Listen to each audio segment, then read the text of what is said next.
Hello bachcho, let's read the question. The question says, which of the following features would be characteristic of oceans but not of freshwater ecosystems? A. Receives material from land mostly via groundwater. B. Seasonal mixing of materials. C. Elements buried in bottom sediments for long periods of time. D. Bottom waters frequently lacking oxygen. Question में हमें बोला है कि given options में से कौन सा ऐसा फीचर है जो ओशंस के लिए वैलिड है लेकिन वो फीचर फ्रेश वाटर इकोसिस्टम में वैलिड नहीं है. सो इन दिस क्वेश्चन हमारा की कॉन्सेप्ट क्या यूज हो रहा है?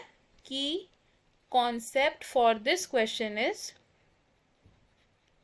Aquatic ecosystems.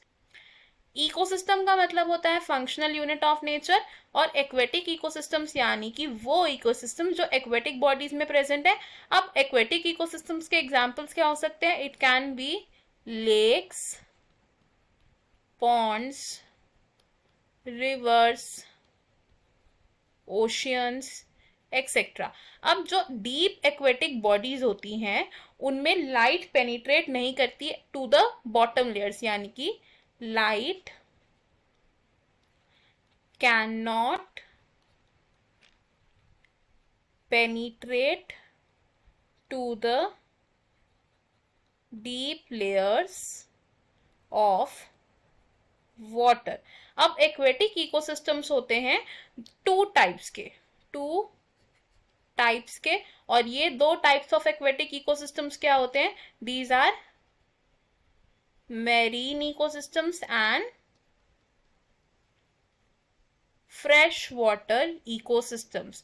तो अगर हम इन दोनों इकोसिस्टम्स को कंपेयर करें तो मैरीन इकोसिस्टम्स की क्या क्वालिटी होगी कि मैरीन इकोसिस्टम्स में प्रेजेंट होता है हाई सॉल्ट कंटेंट, और अगर बात करें हम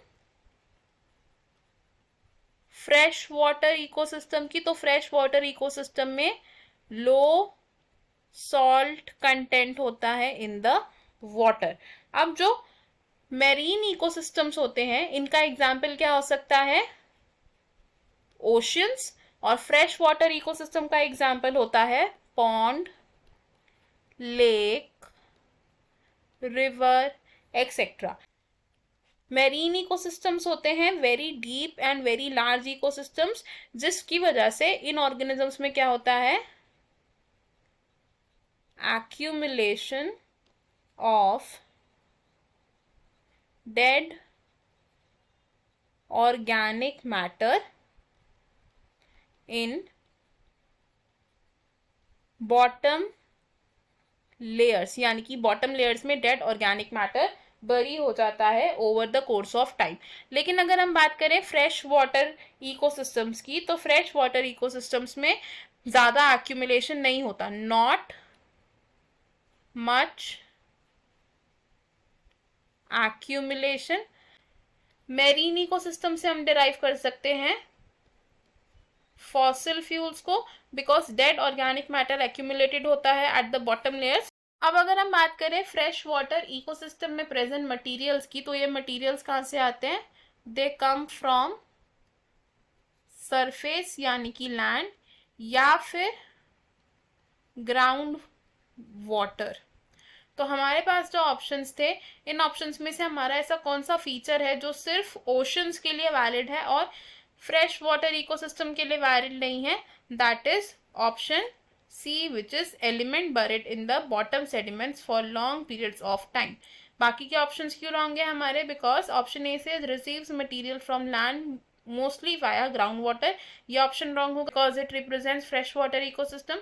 option B seasonal mixing of materials भी रॉन्ग होगा बिकॉज ओशन इकोसिस्टम्स में यानी कि मरीन इकोसिस्टम्स में लॉन्ग टाइम तक कोई मॉडिफिकेशन या कोई चेंजेस नहीं आते हैं. And option D is bottom waters frequently lacking oxygen, ये ऑप्शन भी रॉन्ग होगा बिकॉज बॉटम लेयर्स में ऑक्सीजन का लैक करना ये एक्वेटिक इकोसिस्टम्स का एक कैरेक्टरिस्टिक फीचर है, विच मीन्स ये वैलिड है both fresh water and marine ecosystems के लिए. सो इन दिस क्वेश्चन हमारा करेक्ट और फाइनल आंसर होगा option C. I hope you understood it. All the best. Thank you.